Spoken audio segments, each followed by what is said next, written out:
Welcome to Abide in Liberty, a podcast empowering patriots everywhere to re-enthrone faith, family, and freedom as the bedrock pillars of liberty in education, our communities, and our nation. All right, everybody, welcome to this week's Abide in Liberty podcast. This is the seventh and final part in a series that I've been doing on the miracles of the American Revolution. So if you're just jumping in now, go back and listen to the first six in this series. It's going to make a whole lot more sense than if you try and jump in right now, or it's going to be this episode is going to be much less impactful if you don't. So let's jump right in. Last week, I wanted to just wrap up something that I had touched on briefly. I mentioned that there have been secular attempts to try and explain how it was that the Americans were able to pull off this incredible revolution, this revolution that never should have been successful by all accounts. We're talking about the greatest military and naval power the world has ever seen in Great Britain, and the American colonists who were farmers, were not trained soldiers, and who, yes, had experience hunting and some experience in the backwoods, some of them, but there were cities at this point, and not everybody was Mr. Backwoods expert marksman.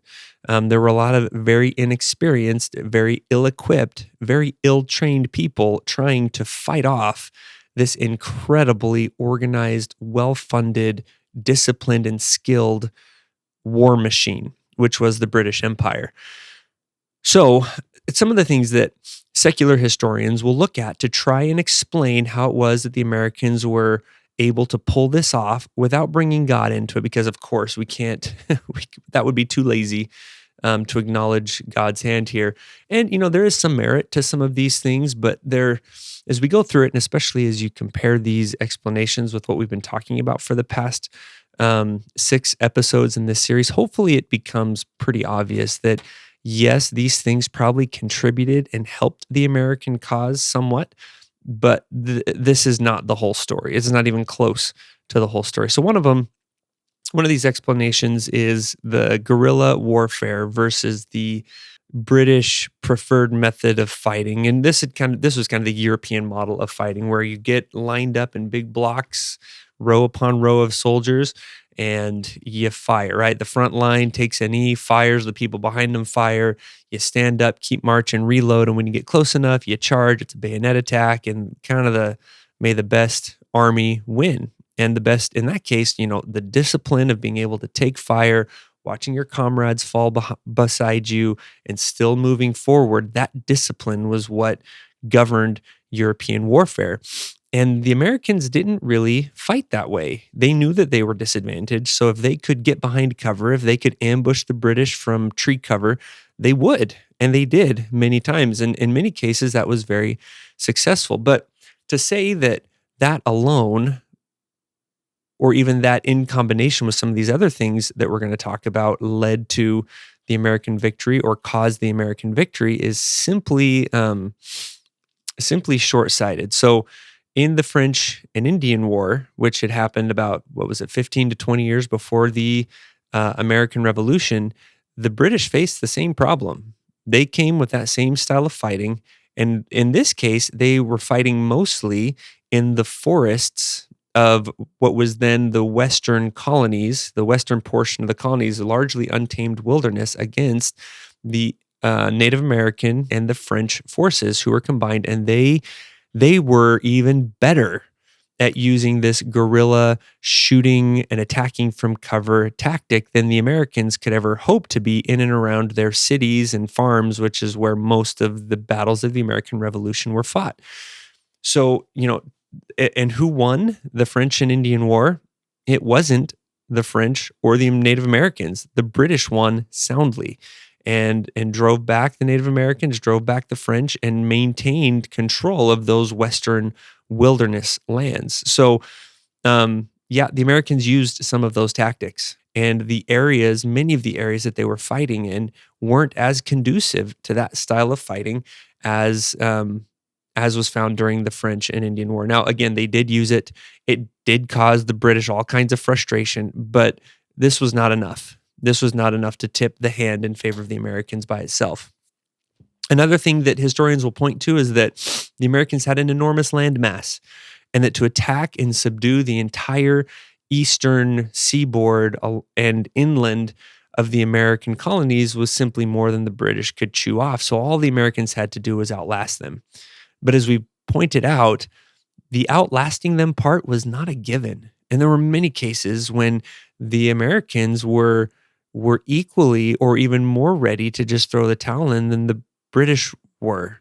By all accounts, the British had the funding and the sources and the deep coffers to outlast the Americans and outlast the American will. And the fact that the Americans were able to keep their will, to keep their morale, was due primarily to some of the incredible miracles that we've already talked about, to seeing God's hand stepping in their behalf, and for them knowing there's no other explanation for it. That was incredibly motivating. Absent the miracle at Trenton, absent these miraculous weather events that saved them, and absent all of these things that we've talked about, morale probably would have ended about 8 months after it started in December of 1776. And that would have been it. Another advantage that historians will credit the Americans with is there was a group of Kentucky long riflemen. And so back, at this time, most of the fighting was done on the British and on the American side with muskets, which, these are kind of rifles that flared open at the end. They shot balls instead of rifled bullets. And they were, they were good at shooting chunks of lead and chunks of metal a decent distance, really not all that far actually, but they were incredibly inaccurate. So when you're shooting, you're aiming at something, there's no guarantee that you're going to hit it. So it's just, let's send as much metal that way, and they're sending as much metal this way as possible, and we hit what we hit, and we'll see who outlasts the other. Well, these Kentucky long riflemen had these rifles that were as tall or taller than they were, that used rifled bullets. So this was kind of a new development on the scene, but these were huntsmen, these were woodsmen. These guys knew how to shoot from cover and to shoot long distances, and these guys would pick off the British officers from a very long way away. This drove the British nuts at first. They thought it was incredibly dishonorable that you would go after the officers. In European warfare, the officers were kind of seen as untouchable. It's soldiers against soldiers, and you let the officers kind of leave the officers alone. The Americans didn't do it that way, a tactic which they borrowed from the Native Americans from the French and Indian War. But the British also were not stupid enough to just on principle keep throwing their leaders out in front just because that was the right thing to do when the Americans were not honoring that long-held tradition. So it didn't take long for them to adapt, to pull their officers back and out of the range of those rifles. Didn't always work, but they didn't just take it lying down. These are just a few of the secular explanations, but they, again, yes, they contributed, but when you hold it up to all of these other miracles that have happened, these little explanations don't quite cover it. There's a lot more going on here, and hopefully that's obvious by this point. All right, so I alluded to a title that had been given Washington last time and called him the indispensable man. This title comes from a book or a biography, a 4-volume biography of George Washington by James Thomas Flexner. And this is what I really want to talk about this week, was exactly how he was indispensable and how he himself was possibly the greatest miracle of the American Revolution and the miracle that made all of these other miracles possible. Now that may seem like a bold claim, but before, reserve judgment, hear me out as we go through the rest of this. Now, to set the stage for this, I want to point out what normally happens at the end of a revolution. This is not the only revolution. This was not the first in history by a long shot, and it certainly wouldn't be the last. There have been several revolutions that this world has seen since then. Napoleon, who came to power shortly after the American Revolution, is a good example of this. So I've talked about the French Revolution before. This was a godless revolution. And those who overthrew the monarchy eventually got themselves into a sticky position. A lot of, when the monarchs and the nobles started seeing what the peasant population was doing to the nobility, and all of the as the heads started rolling um, under the knife of the guillotine, not every noble fell victim to that brutality. Many escaped, and those that did began enlisting the help of the surrounding countries to come in and stop this bloody, terrible revolution. And there were countries that saw France weak and began attacking France, trying to help these nobles get their titles back. And so eventually, yes, these revolutionists had gained power and had done a lot of damage, but eventually they weren't equipped. They weren't really ready to fight a war against all these other countries in Europe. And so a guy came along named Napoleon Bonaparte, who took control of the armies, and he was a brilliant tactician, just a fantastic military leader, and he led these revolutionary armies to victory against these other European powers. So when that war was done, what happened next is what is typical of almost every other revolution in world history. Bonaparte was seen as the savior of the French people. He came in at a time that was dark, when things looked like, all hope was lost. And he, through his brilliance and his leadership, rescued the French nation. And so the people, desperate for a strong leadership force, the chaos of the reign of terror, the people wanted some normalcy and some reliability, and here was a leader that could offer that. And so they crowned him emperor of France. So not too long after this revolution, they instill another king, another ruler, and they're right back where they started. Well, eventually, they don't really like him anymore. They realize, hey, we do want freedom, so they exile him. He escapes from his exile, comes back, and tries to march on Paris and reclaim his title as emperor, and that doesn't work. Anyways, there's that whole saga, but this is typically what happens. When a great leader saves the day in a revolution, he typically becomes king, becomes the next ruler. After the French Revolution, after the American Revolution, there are many more examples of this. You've got Santa Anna in Mexico, same story. The communist regime after the Russian Revolution, Hitler in Germany, Mao in China, Castro in Cuba, and the list goes on and on. And that's just kind of looking at the past couple hundred years. As we go back 6,000 years in world history, this is just the way it's done. If you're going to revolt against the entrenched power, the entrenched rulers, that leader who kind of leads out in ousting the existing regime becomes the next tyrant, or at least establishes the next line of tyrants. Maybe that person is benevolent, maybe their son is benevolent, but it doesn't take more than a generation or two at most for it to devolve into the exact same type of tyranny, in many cases a much worse tyranny than the one that they revolted against in the first place. There's a few exceptions to this. Moses and then Joshua with the children of Israel setting up a reign of judges. They didn't set themselves up as kings. You've got King Mosiah in the Book of Mormon, who, when none of his sons wanted to rule in his place, set up, again, a reign of judges, modeling their system after the biblical system. You've got Gideon, who was a judge in the Bible, who was a great military leader, rescued Israel from the brink of disaster, arguably was in a position to seize power, but didn't.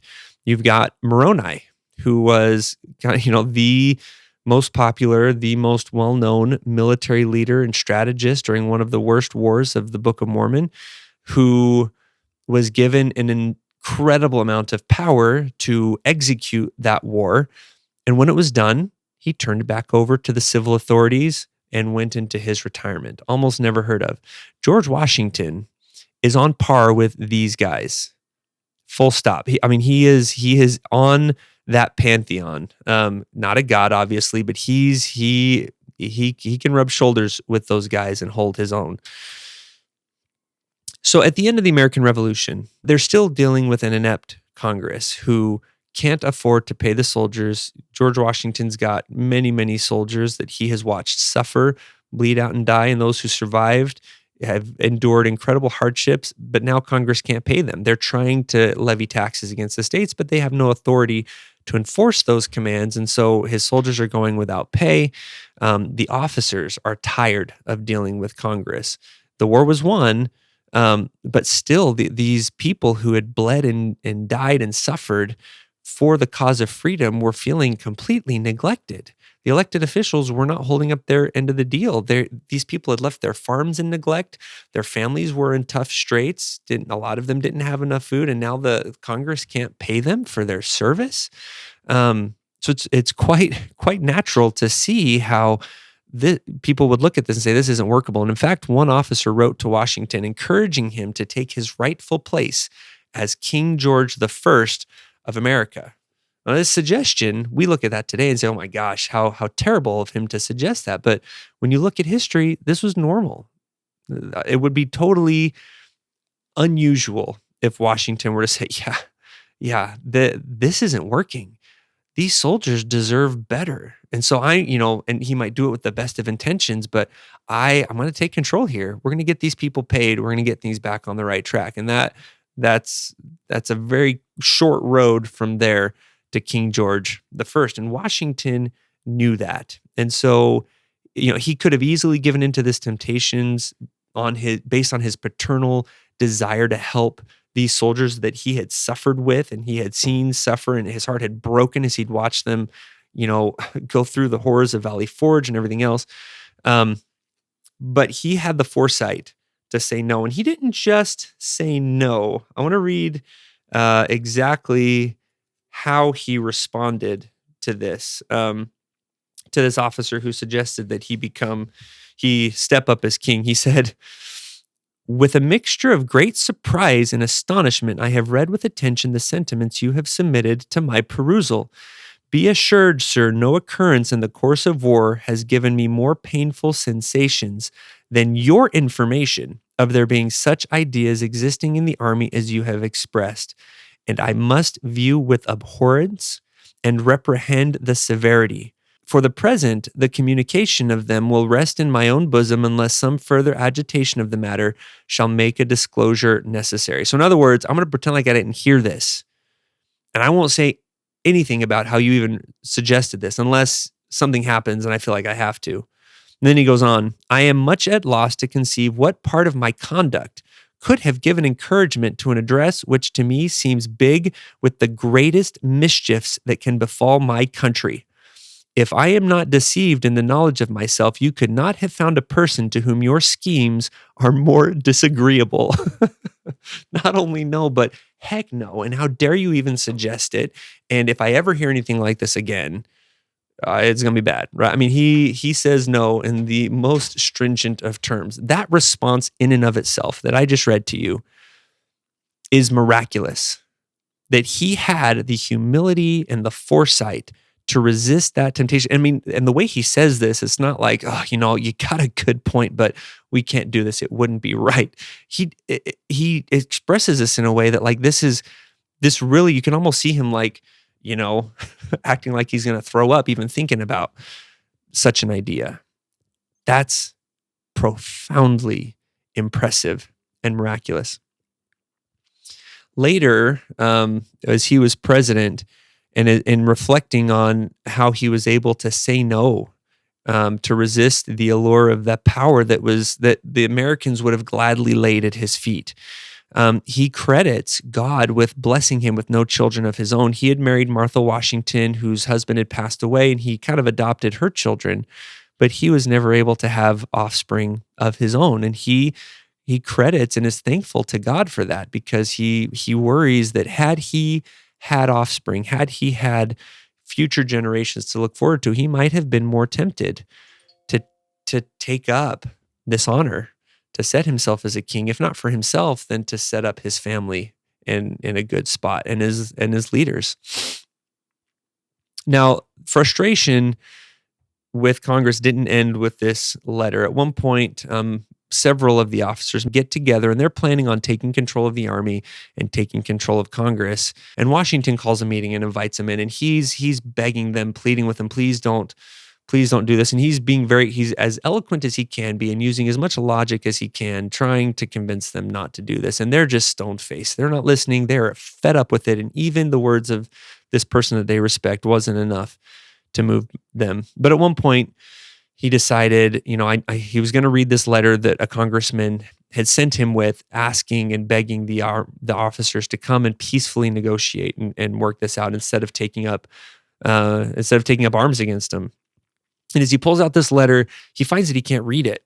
And so he says, "Gentlemen, you will permit me to put on my spectacles, for I have not only grown gray, but almost blind in your service." Now, this seems like a small gesture, but this was someone who was larger than life to the soldiers, who never really outwardly showed any weakness, who was always very composed and just projected strength. I mean, and it was that projection of strength that people and his soldiers latched onto during the darkest moments of the American Revolution. And to see him humbled in this way, he'd been wearing spectacles for a while, but he didn't want to show that weakness, because he wanted people to have confidence in him and follow him through these difficult times. But seeing him humble himself in this way and put on his glasses and read this letter, immediately the tension in the room left. Many of his officers were outwardly weeping as they saw this, and it diffused this situation. Now, it didn't end there. We've got Shays' Rebellion, which is a group of soldiers trying to get take control of Congress again. The economy continued to decline. Things kept getting worse and worse. And this leads to the Hail Mary pass of the Constitutional Convention that Washington presided over, and ultimately resulted in putting together a document that would shackle anybody, including himself, that might be called into leadership of the country going forward.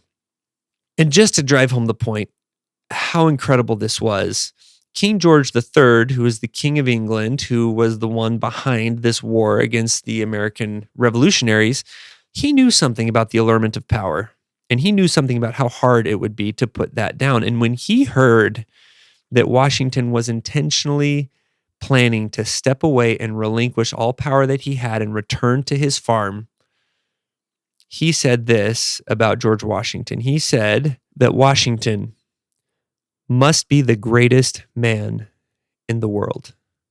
Now, personally, I've never been tempted with power like this. So I can't personally empathize with how hard it would be to put down that power, but King George III certainly can empathize. And it's really hard to express Washington's greatness and how impressive and miraculous it was that he was able to resist all of that and turn and step away from it and leave control in the hands of the people's elected officials. Now, undisputably, Christ is the greatest person to ever live by a very, very long stretch. But scattered throughout the pages of history, greatness pops up. You've got prophets, many of the reformers, people like Joan of Arc or Moroni, Mosiah, Moses. Washington stands shoulder to shoulder with these great people from history. And there aren't very many of them. They are few and far between, but when they do appear, they are strategically positioned by God himself to make incredible things happen.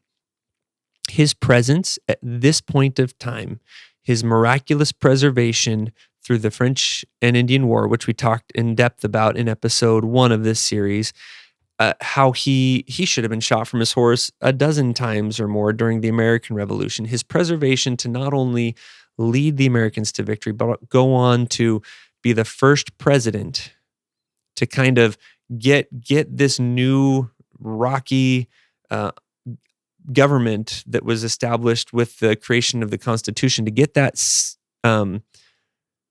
stable and settled before he exited public life is truly incredible. We have an American Moses.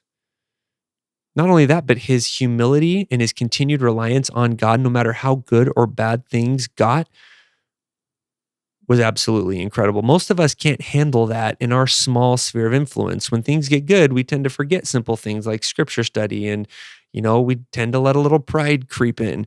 Um, but he didn't. He didn't let himself have that luxury, not even one iota, and he didn't let his soldiers or the country that he was called on to lead after the American Revolution forget God.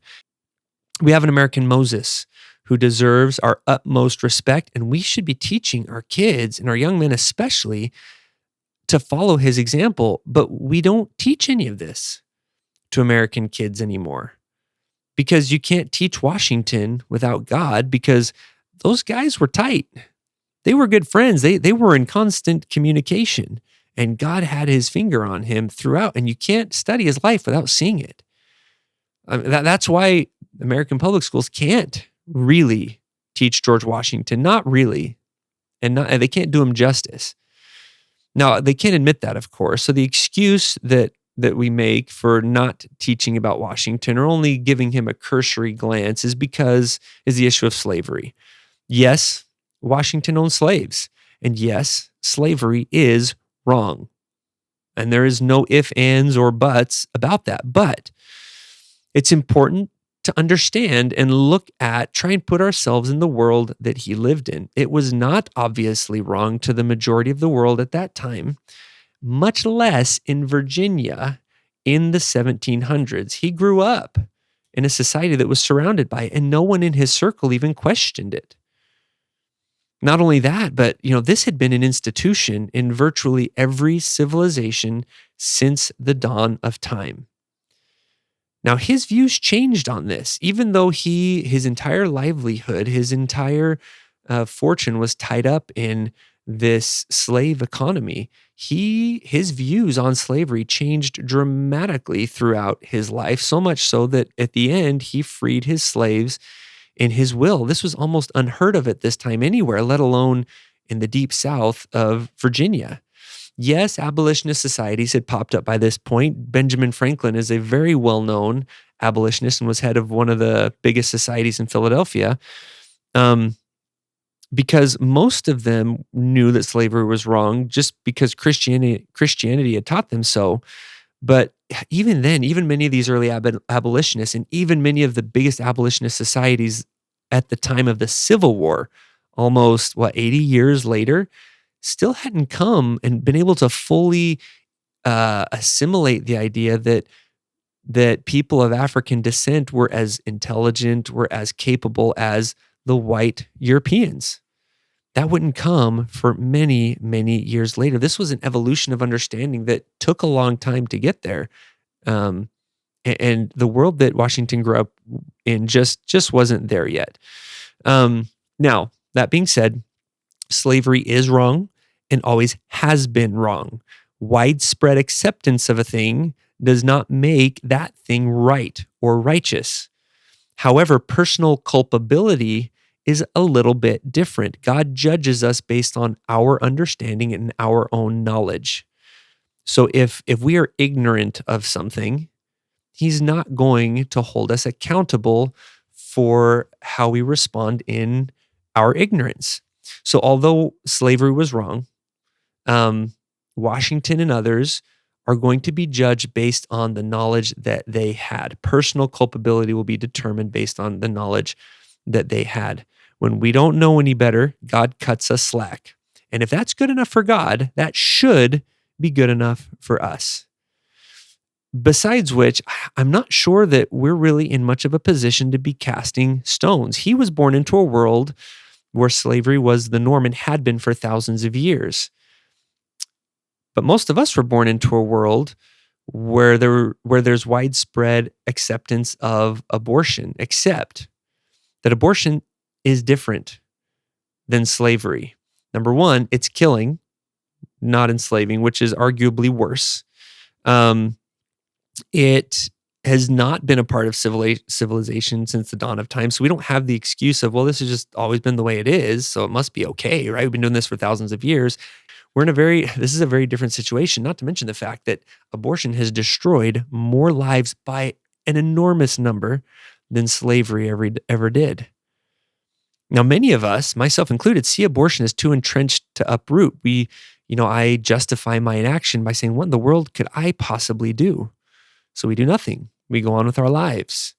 I've personally never attended a rally or peacefully protested this great evil, which is, living up and growing up right with us in society. And this is what many who knew slavery was wrong felt. The roots were too deep. How do you root it out? Washington did more to bring freedom to more people than arguably anybody else on earth besides Christ himself. Through the French and Indian War, the American Revolution, leading the Constitutional Convention, and then becoming the first president, in order to get this ship safely launched.